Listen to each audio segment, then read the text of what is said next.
The hall was steeped in smoke, the scent of leather and sweat filling every corner. At the center, Frank Erne moved with almost mechanical precision, eyes locked on his opponent, each breath a silent strike against time. He was not just a fighter, he was the living expression of years of discipline and relentless dreams. Born on January 8, 1875, in Switzerland, Erne carried in his skin the determination of someone crossing oceans in search of an uncertain destiny. This is the story of Frank Erne, the man who conquered not just belts, but the very legend of boxing. Frank grew up between the cold streets of Switzerland and the stifling heat of American factories where his family migrated. From an early age, the sounds of the world shaped him, hammers striking, wheels creaking, children laughing while he watched from the sidelines. Even as a boy, his fists began to find makeshift targets, fabric sacks, rounded stones, even shadows moving with the wind. Every punch was a lesson, every fall, a silent instruction. There was in Frank a fierce curiosity, a desire to prove that effort could become art, pain could become technique, and dreams could turn into reality in the ring that awaited him. Frank's fame began to emerge in small halls and improvised clubs of New York. His punches were calculated, almost choreographed, his defense flawless. Each victory was not just over the opponent but over the fear that had followed him since childhood. On November 27, 1896, in front of George Dixon, Erne rose as the world featherweight champion, each punch echoing like a silent proclamation of his arrival.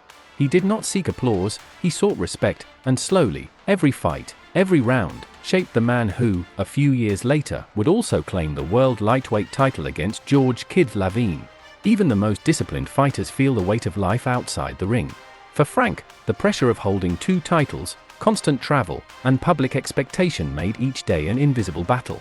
A late setback against Rube Ferns for the world welterweight title showed him that technique and strategy are not always enough. A weary body, accumulated wounds, and an exhausted mind conspired against him.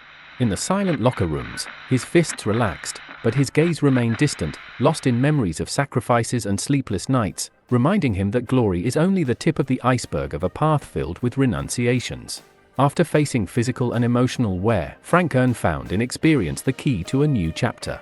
He retired from the ring quietly, not due to defeat, but from wisdom, carrying with him the elegance of a master who had known every strike of life. His legacy was not only in the belts he won but in how he inspired future generations, showing that discipline, intelligence, and resilience surpass mere brute strength. Years later, his story would be remembered, culminating in the ultimate honor, his posthumous induction into the International Boxing Hall of Fame in 2020, immortalizing his name among the legends of boxing. The ring fell silent, but the legend of Frank Erne remained alive. The dim light reflected the outline of a man who transformed sweat and discipline into history, whose shadow still loomed over every young person daring to dream of boxing greatness. He was not just a champion, he was a symbol of perseverance, an echo from the past whispering to those seeking more than victories, seeking meaning. And so, as the city breathed and footsteps faded, Frank Erne endured, untouched by time, eternal in the heart of the ring.